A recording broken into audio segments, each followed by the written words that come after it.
Hello everyone and once again welcome to Umar Taskeer YouTube channel. Myself Umar Taskeer. Guys, Facebook ad series के इस particular video में हम लोग बात करने वाले हैं किस टाइप से हम लोग कस्टम कन्वर्जन्स को सेटअप कर सकते हैं। गाइस, कस्टम कन्वर्जन को सेटअप करने से पहले हमें यह भी समझ में आना चाहिए कि आखिर ये कन्वर्जन्स की हम लोग बात क्यों कर रहे हैं, क्यों इसको सेटअप करने की जरूरत है। अगर हम कन्वर्जन्स को ना सेटअप करें तो किस पोटेंशियल को हम लोग मिस करेंगे। तो गाइस, अगर हम लोग इसका एक एग्जाम्पल मान के चलें तो गाइस, जब कभी भी आप फेसबुक एड्स के अंदर कैंपेन्स रन करने जाएंगे, वहां पर आप एक अलग टाइप के कैंपेन का ऑप्शन देखेंगे जिसको हम लोग बोलते हैं हमारे कन्वर्जन कैंपेन्स।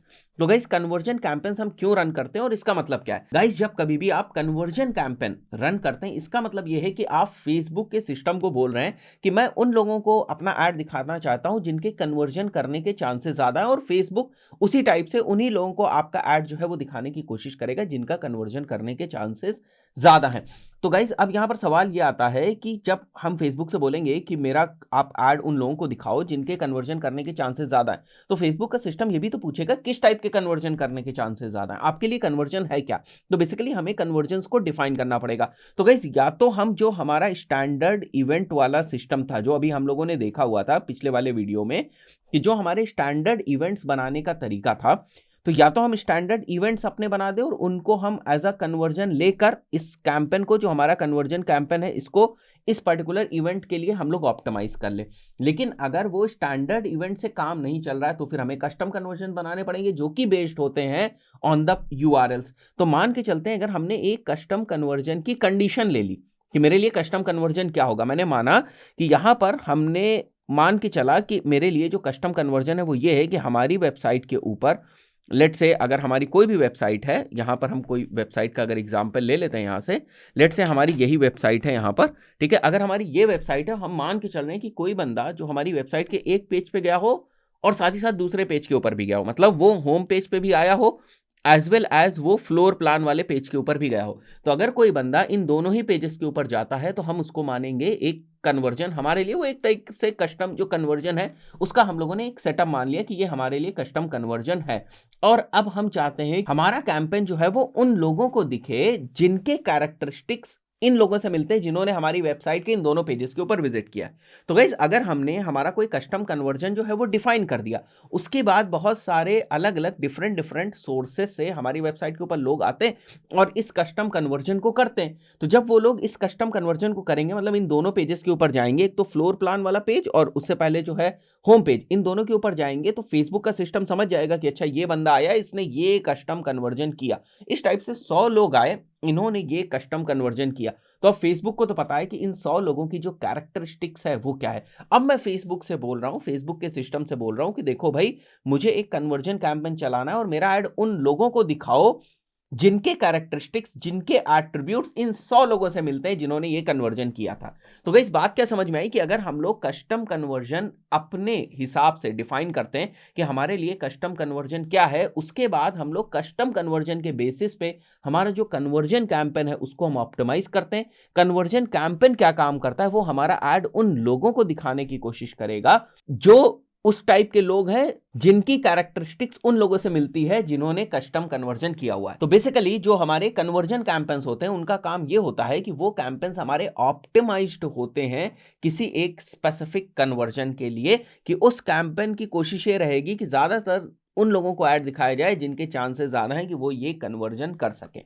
तो वो लोग कौन होंगे, जिन्होंने ऑलरेडी कन्वर्जन किया होगा, उससे मिलते जुलते एट्रीब्यूट्स वाले लोगों को फेसबुक ढूंढेगा और उनको जो है वो हमारा ऐड दिखाएगा इस एक्सपेक्टेशन में कि वहां से कन्वर्जन आ सकता है। तो गाइस, अभी आई बिलीव ये बात समझ में आ गई होगी कि अगर हमारा स्टैंडर्ड इवेंट से काम नहीं चल रहा है, जैसे स्टैंडर्ड इवेंट से आप ये नहीं बना सकते कि अगर आपकी रिक्वायरमेंट ये है कि जो लोग हमारी वेबसाइट के होम पेज पे भी गए हों as well as floor plan वाले पेज पे भी गए हो, तो दो यूआरएल्स के विजिट की कंडीशन पे आप स्टैंडर्ड इवेंट नहीं बना सकते। स्टैंडर्ड इवेंट आप कैसे बना सकते हो, जिन्होंने इस बटन के ऊपर क्लिक किया है उसको आप स्टैंडर्ड इवेंट बना सकते हो, तो उसके बेसिस पे आप अपना कन्वर्जन कैंपेन ऑप्टिमाइज कर सकते हो। या फिर आप ये कर सकते हो, जिन्होंने हमारे थैंक यू पेज को विजिट किया है उसको आप बना सकते हो, वो आपके लिए एक स्टैंडर्ड इवेंट हो जाएगा। जिन्होंने थैंक यू पेज को विजिट किया उसको आपने बना दिया कि वो हमारा रजिस्ट्रेशन कंप्लीट का एक इवेंट हो गया।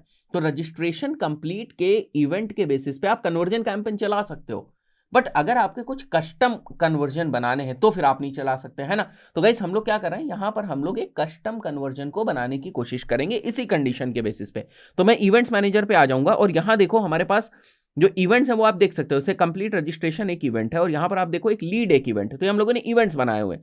वहीं पर अगर आप ये कस्टम कन्वर्जन के ऊपर जाओगे एंड लेट से आप यहां पर प्लस प्लस के ऊपर क्लिक करोगे तो ऑल यूआरएल ट्रैफिक आपको दिख रहा है। यहां पर मैं डेमो कस्टम कन्वर्जन लिख देता हूं, केवल आपको समझाने के पॉइंट ऑफ व्यू से। आपको इस हिसाब से रखना है कि आपका जो कन्वर्जन है वो क्या है, उसके हिसाब से ही आपको इसका नाम रखना है।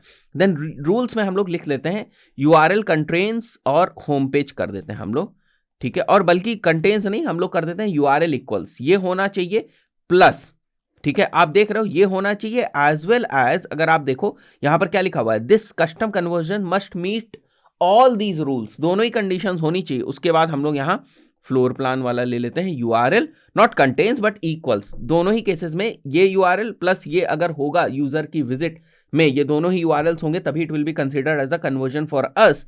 और अगर हम इसको कुछ मॉनेटरी वैल्यू देना चाहते हैं हम दे सकते हैं, बट अभी के लिए मैं मॉनेटरी वैल्यू पे बात नहीं कर रहा हूं कि ये कन्वर्जन अगर होता है तो हमें कितना का बेनिफिट होगा, इसके ऊपर मैं अभी आपसे बात नहीं कर रहा हूं, इसको हम लोग लीव कर देते हैं।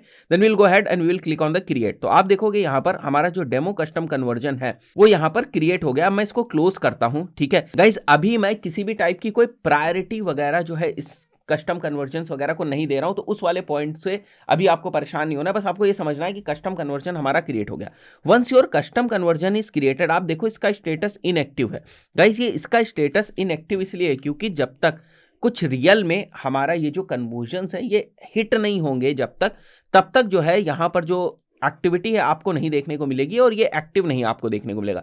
तो जैसे ही 4-5 बार ना ये जो कन्वर्जन जो हम लोगों ने बनाया है इसकी कंडीशंस मीट होंगी, यहां पर आप देखोगे एक्टिव हो जाएगा, ठीक है। जैसे अभी भी ये आपको इनएक्टिव दिख रहा है, बट जैसे ही 3-4 बार ये होगा, थोड़ा सा टाइम जरूर लगता है, बट उसके बाद अगर आप देखोगे तो ये वाला जो आपका कस्टम कन्वर्जन है ये आपको यहां पर एक्टिव दिखने लगेगा, थोड़ा सा टाइम लगता है, राइट। तो जैसे ही हमारा ये कस्टम कन्वर्जन जो है ये एक्टिव दिखने लगेगा, now what we can do is, suppose अगर हमें कोई नया कैंपेन जो है वो क्रिएट करना है तो मैं यहां पर जाता हूं, ठीक है।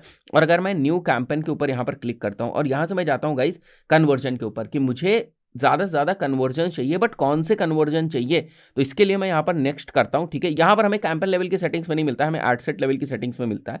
तो अगर हम यहां पर आएंगे तो यू कैन सी आपको यहां पर कन्वर्जन इवेंट दिख रहा है कि लैंडिंग पेज व्यू वाले कन्वर्जन के लिए ऑप्टिमाइज करना चाहते हैं आप या किसी और के लिए करना चाहते हैं। तो यहां पर आप देखो लीड थैंक यू जो है वो भी हमें यहां पर दिख रहा है, लीड नाम का जो हम लोगों ने एक इवेंट बनाया था, तो वी कैन गो हेड और इस इवेंट के बेसिस पे भी हम लोग कर सकते हैं यहां पर, ठीक है। कंप्लीट रजिस्ट्रेशन भी तो हमारा इवेंट बना था, तो हम चाहें तो जो हमारे एक्टिव इवेंट्स होते हैं ना उनके बेसिस पर भी हम इसको ऑप्टिमाइज कर सकते हैं। बट अगर ये इवेंट ज्यादा नहीं हुए होंगे, मतलब ज्यादा लोगों ने अगर इस इवेंट को नहीं किया होगा, तो फिर ये हमारा कैंपेन भी बहुत बेहतर तरीके से नहीं चलेगा, राइट। इसी तरीके से हमारा एक इनएक्टिव इवेंट भी है यहां पर आप देखो, तो जो हम लोगों ने डेमो कस्टम कन्वर्जन बनाया था वो यहां पर दिख रहा है। तो गाइस अभी आपको डिफरेंस समझ में आ रहा है, अभी आपको बात समझ में आ रही है कि हम इवेंट्स बनाते हैं किस लिए, ताकि हम इवेंट्स को ट्रैक कर सकें। कस्टम कन्वर्जन हम बनाते हैं किस लिए, ताकि हम कन्वर्जन्स को ट्रैक कर सके। बात समझ में आती है, दोनों एक ही चीज है। बट इवेंट्स में हमारे पास स्कोप ज्यादा होता है, कस्टम कन्वर्जन में हमारे पास स्कोप कम है। यूआरएल्स वगैरह के बेसिस पे ही हम बहुत सारी चीजें कर सकते हैं, बटन क्लिक और ये सारी चीजें अगर हम लोग करना चाहें यहां पर जो कन्वर्जन वाले ऑप्शन में आप देख रहे हो, तो हमारे पास बहुत ज्यादा स्कोप होता नहीं है। बट जो हमारा कन्वर्जन कैंपेन होता है उसको हम इवेंट के लिए एज वेल एज जो हम कस्टम कन्वर्जन बनाते हैं उसके लिए, दोनों के लिए हम लोग इसको ऑप्टिमाइज कर सकते हैं। दोनों का काम एक ही होता है एक तरीके से अगर आप समझने की कोशिश करो।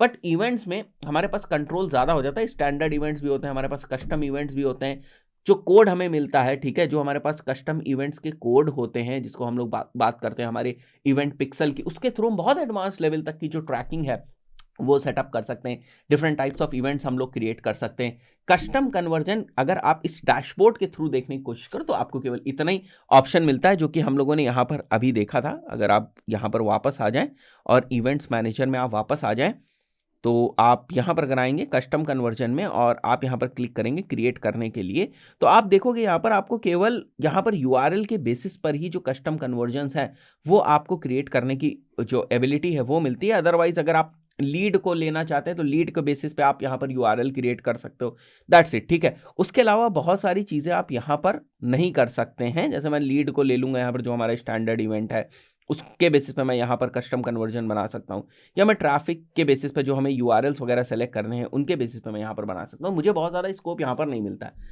वहीं पर जब हम इवेंट पिक्सल्स की बात करते हैं तो स्कोप बहुत ज़्यादा बढ़ जाता है। जीटीएम वगैरह के थ्रू आप डिफरेंट डिफरेंट सिचुएशंस में इवेंट पिक्सल्स को फायर कर सकते हैं। उसकी हम लोग फिर ट्रैकिंग वगैरह में बात करेंगे। अभी हमें ये समझना है कि कस्टम कन्वर्जन किस तरीके से बनता है, प्लस कस्टम कन्वर्जन का काम क्या है, क्यों हमने कस्टम कन्वर्जन बनाया, और किस टाइप से जो हम कन्वर्जन्स बनाते हैं या जो हम इवेंट्स बनाते हैं ये हमारी हेल्प करते हैं कन्वर्जन कैंपेन को सेटअप करने के लिए। दोस्तों आशा करता हूं वीडियो आपको पसंद आया होगा। इस पर्टिकुलर वीडियो में इतना ही, मिलता है नेक्स्ट वीडियो में। Till then good bye.